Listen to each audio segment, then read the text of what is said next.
tidak semua orang puasa akan mendapatkan kenaikan takwa dan jaminan 4 kemuliaan tadi kecuali orang yang serius puasanya. Orang yang sungguh-sungguh puasanya. Karena itulah untuk menunjukkan kesungguhan itu, bagian terakhir kita, Nabi memberikan 3 amalan utama. Saya akan bacakan dengan cepat 3 amalan utama. Yang dikuatkan oleh beliau kepada para sahabat sebelum tiba Ramadan. Dan sampai sekarang menjadi kurikulum Ramadan Nabi. Jadi kalau ibu bapak ingin mengeluarkan kurikulum Ramadan Nabi, nanti bikin agenda saat Ramadan.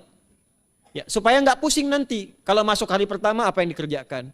Hari kedua apa yang dikerjakan. Subuh apa, siang apa, sore apa. Cuman nanti saya berikan 3 yang pokok ini. Ada 3. 1, meningkatkan sholat. Saya ulang ya, meningkatkan apa? Sholat. Kalau meningkat secara singkatnya berarti bertambah dari yang sekedar fardu, tambah dengan apa? Sunnah. Maka dari sekarang keluarkan semua jenis sholat-sholat sunnah. Keluarkan dari sekarang apa saja, siang dan malamnya. Yang rawatib ada berapa rawatib? Rawatib 12. Ya, rawatib itu yang melekat dengan sholat fardu dan menentukan untuk memperbaiki sholat fardu. Menambah. Jadi kalau kurang khusyuk ditambah dengan sunnahnya disebut rawatib. Bisa sebelum, bisa setelah sholat fardu. Ada 12 dari hadis Nabi SAW. Man shalla isnatai asyrata rak'atan. Siapa yang sholat 12 rakaat. Fi yaumin wa lailatin. Yang mengiringi sholat fardu siang dan malam. Ya, bunyalahu bihinna baitun fil jannah. Maka akan dibangunkan baginya satu rumah di surga. Kalau konsisten menunaikan 12 itu. Sampai meninggal dunia. Sahabat yang mendengar itu mengatakan kompak semuanya. Sejak mendengar hadis itu kami usahakan istiqomah sampai meninggal tidak meninggalkannya. 12 itu 2 sebelum subuh, cepat. 4 sebelum zuhur. 2 setelah zuhur. 2 setelah maghrib. 2 setelah isya. 2 rakaat sebelum subuh.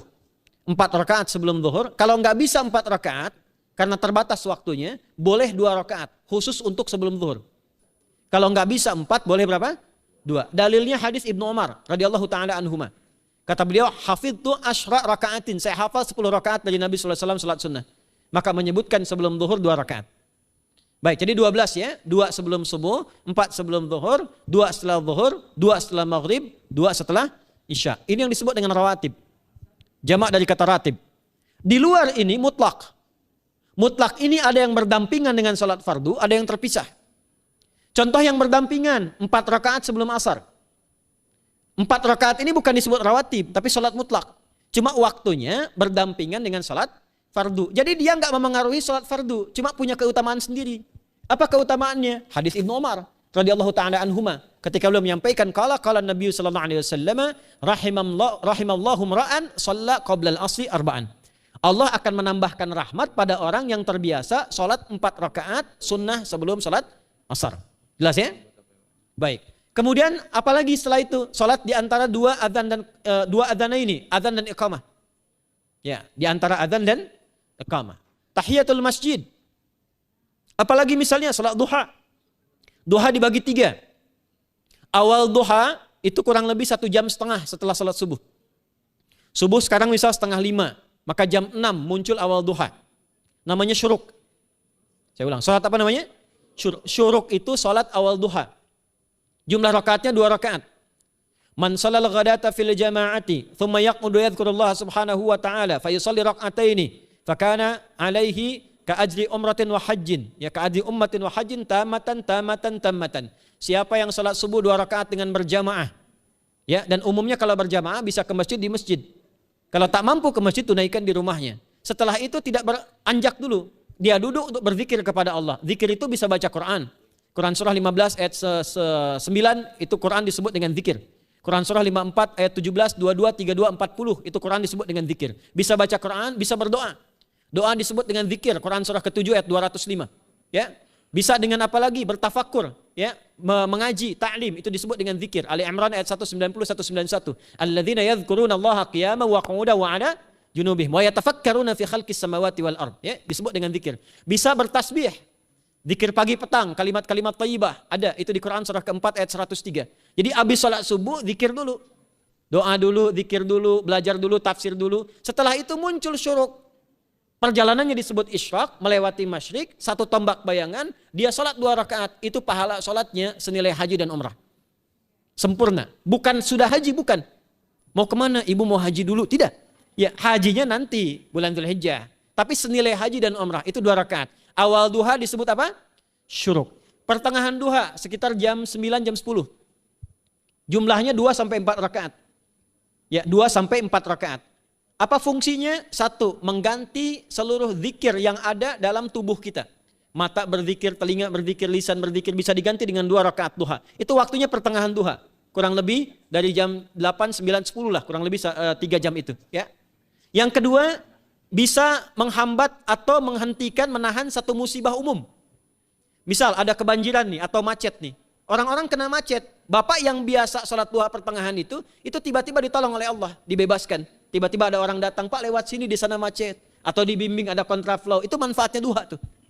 Yang pertengahan. Yang terakhir adalah akhir duha. Sekitar jam 10 sampai jam 11 menjelang ke zuhur. Ya, akhir duha itu jumlahnya dari 2 bisa 4 sampai 8 rakaat. Di antara manfaatnya bisa mempermudah datangnya rizki dengan izin Allah Subhanahu wa taala ketika ikhtiar. Itu duha. Nanti ke malamnya silahkan tahajud, tingkatkan tarawihnya sampai ditutup dengan witir. Itu salat. 2 yang terakhir saya cepat, 2 yang terakhir adalah banyak berinteraksi dengan Al-Qur'an. Ada 3 caranya. 1, banyak membaca. Itu namanya qiraah. Silahkan Bapak Ibu siapkan dari sekarang, targetnya khatam misalnya 1 kali, berapa juz? 30 juz. Kalau mau gampang bagi 30. Berarti 1 hari berapa? 1 juz. Paling gampang lagi, supaya nggak capek ngajinya. Supaya nggak capek. Bagi 1 juz 5 waktu sholat. Contoh, juz pertama itu Al-Baqarah plus Al-Fatihah. Al-Fatihah saya nggak hitung lah karena sudah hafal ya. Al-Baqarah itu 141 ayat.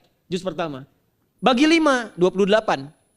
Jadi setiap ketemu waktu sholat, bagi 2 lagi. 28 bagi 2 berapa? 14. Sebelum sholat baca 14 ayat, setelah sholat baca 14 ayat. Itu 14 ayat tuh paling-paling gak nyampe 5 menit Bu Pak. Kalau investasi 10 menit setiap waktu sholat, bagi 2 kita baca 14 ayat, itu insya Allah selesai Ramadan khatam Quran. Itu udah rumus. Ya, tidak cukup dengan amin, siapkan dari sekarang. Siapkan. Ya. Ya. Kemudian mengkaji, kajian, tilawah. Itu tilawah itu di hadis Muslim pahalanya banyak. Ya, majtama'a qaumun fi baitin min buyutillahi. Ya, kita ngajinya Quran hadis ya, biar ya, lebih kuat dalilnya. Majtama'a qaumun fi baitin min buyutillahi yatluna kitaballahi wa yatadarasuna fima bainahum. Ya, siapa yang bisa tilawah Quran, ngaji, tafsir, keluarkan misalnya untuk Ramadan 10 hari saya pengen tahu Al-Fatihah. Itu ketika dilakukan punya 4 keutamaan. 1, ghasyiyatuhum rahmah. Selama ngaji rahmat Allah dibentangkan. Kalau pengen doa cepat dikabulkan, kalau istighfar diampuni. Yang kedua, awas ini nazalat alaihimus sakinah, diberikan ketenangan dalam jiwa. Bapak Ibu pengen di rumah tangga nyari sakinah, isi dengan Quran di rumah. Amalan terakhir infak. Ya, hadisnya dari Ibnu Abbas, Ibnu Abbas radhiyallahu taala anhuma, qala, ya, beliau mengatakan kana Nabi sallallahu alaihi wasallam ajwadan nas wa ajwadu ma yakunu fi Ramadan. Adalah Nabi sallallahu alaihi wasallam itu orang yang sangat luar biasa dermawan dan lembut. Dan bertambah dermawan lagi ketika tiba Ramadan. Apa yang dilakukan Nabi? Mensupport sahabat, siapapun yang punya anggaran untuk infak, disiapkan sebelum Ramadan.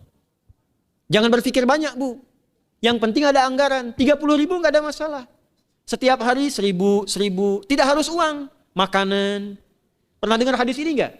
Siapa yang memfasilitasi bukaan orang puasa, walaupun dengan sebiji kurma dan sehirup air, maka dia mendapatkan pahala seperti orang puasa itu tanpa dikurangi sedikit pun. Ada? Hadisnya sahih di At-Tirmidzi. Tapi bukan berarti nyari kurma ke Tanah Abang setiap hari 1. Terus minumnya 1 sedotan aja ganti-ganti. Ya, maksudnya apa? Yang paling minimal kita bisa keluarkan. Itu pahalanya 700 kali lipat dikali 10. Paling standar. 700 kali itu standar biasa di hari ini. Dalilnya Al-Baqarah ayat 261 yang dibacakan Adinda tadi kita itu. Ramadan kali 10 lagi. Maka dari itu disiapkan dari sekarang untuk infak. Kalau kami di desa itu, ibu saya selalu kalau Ramadan itu RT-nya setiap rumah. Ini untuk bukaan hari ini rumah A, rumah B, rumah C. Bukaan besok rumah A, rumah B, rumah C. Boleh tuh di PWM Pak dipraktikkan. Ya, misalnya anggota perserikatan siapa dikasih kesempatan. Mungkin nanti yang lain kurmanya, yang ini misalnya jeruknya, yang ini ininya. Setiap ada bukaan ya kirim ke yatimnya, ya kemudian ke pondok-pondok asuhan Muhammadiyah yang tadi disebutkan sekian ribu itu, cari pahala. Ya, saya kira itu yang bisa saya sampaikan sampai dengan batas waktu yang diberikan, semoga bermanfaat.